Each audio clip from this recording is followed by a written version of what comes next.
In breaking down the abstract, okay, it says in the vector space of square integrable on the real line, we have the Hamiltonian operator with periodic coefficients. We've already defined the domain of that operator. Okay, we've already defined the Hilbert space it's over, so that's done in our notes. Then it said it's unitarily equivalent to the operator of multiplication by the independent variable in a special space. So now we needed to talk about what is that special space. And so the special space is the Hilbert space L2 of the real line with respect to this function.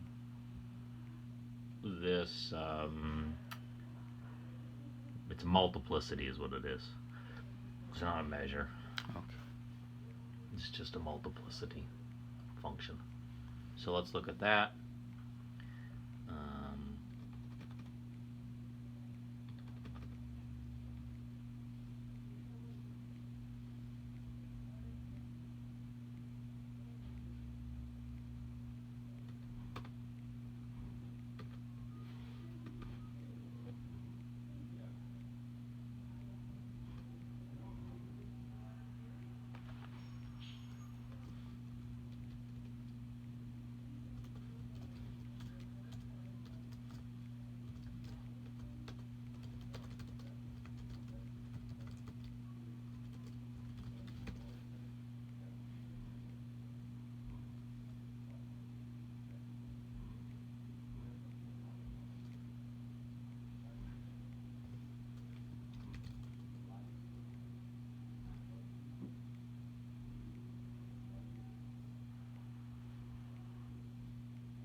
Hi.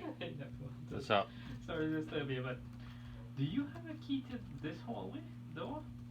I got 3 keys, and I think all of them open, so I can always get in here when I need to. Yeah. The hallway door as well? Yeah. So this one, if it's locked, I can get in there. All right. Have you ever tried it on the other one by chance? What other one? The other hallway on the other side. No. So I only know this hallway I can get in. Can I borrow a key to just look? Yeah, I got 3. We don't have a single key that opens up apparently. I got. Well, it's gonna be one of these 3. Okay. I don't know which one. All right. I'll be back. Okay.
Yep.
Okay.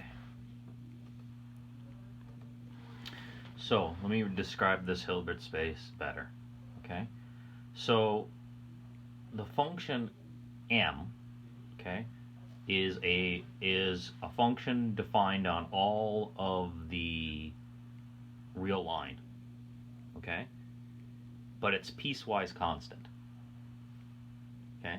So it breaks up into the union of a bunch of intervals. Okay. Where the intervals are not zero, okay, that is where we deal with. So each interval is going to be called a band. Okay, and this whole structure is called the band structure. Okay. Except 0. No. So when there's no bands, that's when the multiplicity function m is 0. Okay. So we only look at where the multiplicity is of at least 1. Okay, because that's going to be the resolvent set. Okay? And so that's what the sigma is. All the lambda in R such that the multiplicity function, okay, is non-zero. Okay. Right? Okay.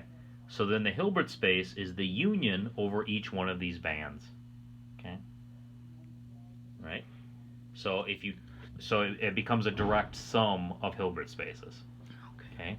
So each one of these Hilbert, for this, it's a sum over Hilbert spaces, a direct sum, such that if I look at one of the Hilbert spaces, what is it?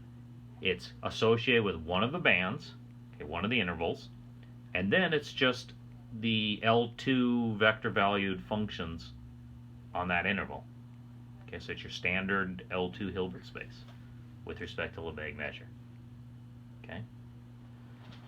Let me draw it out so you can see it more clearly. This is the most essential breakdown. Okay.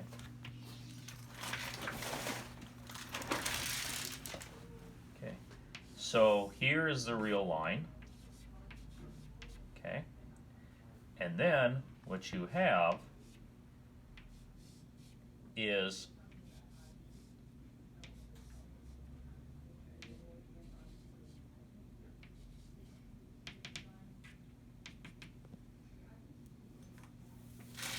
sigma is the union of all over these closed intervals. Okay? Okay. These where m of lambda is not 0. Okay. Okay? So phi is the union, these are bands.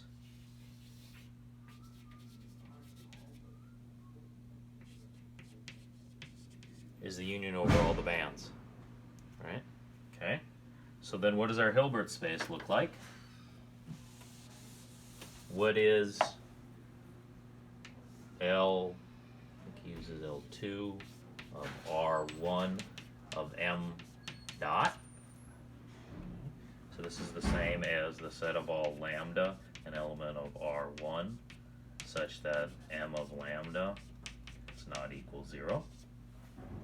Okay, so then this is a direct sum over all the bands, okay, one for each band, of the L2, okay, of R1 of the Lebesgue measure, okay. Okay. Now the bands, for each band the multiplicity is fixed. So then it'll be n sub j, or okay, so this is a n by 1 tuple, an nj by 1 tuple. Here, let's say this is nj minus 1, because they're countable number of them, mj, and j plus 1. Okay, that counts the number of the multiplicity. This is the tuple that you get, right? And so for any lambda in a band, okay, then this is just m of that lambda in that band. Multiplicity is constant. Okay, so then this is, so nj equals m of lambda.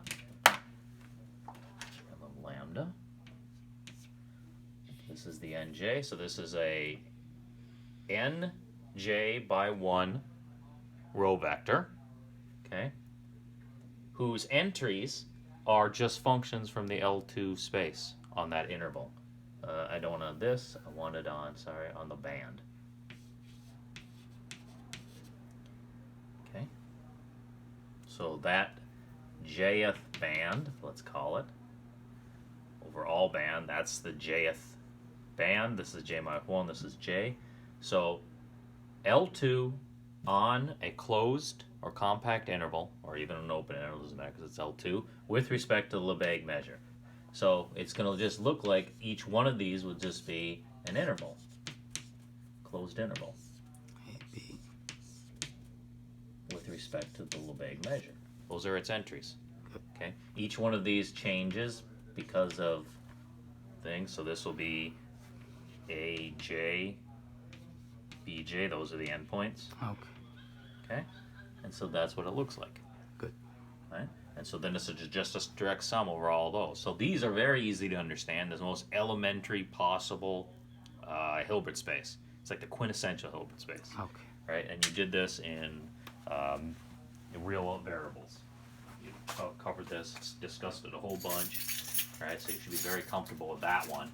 Then this is just the union. It's just the basically think of an infinite tuple. Each tuple is a function from one of these. Okay. All right, and so then that's very clear what it is. So that's what it is.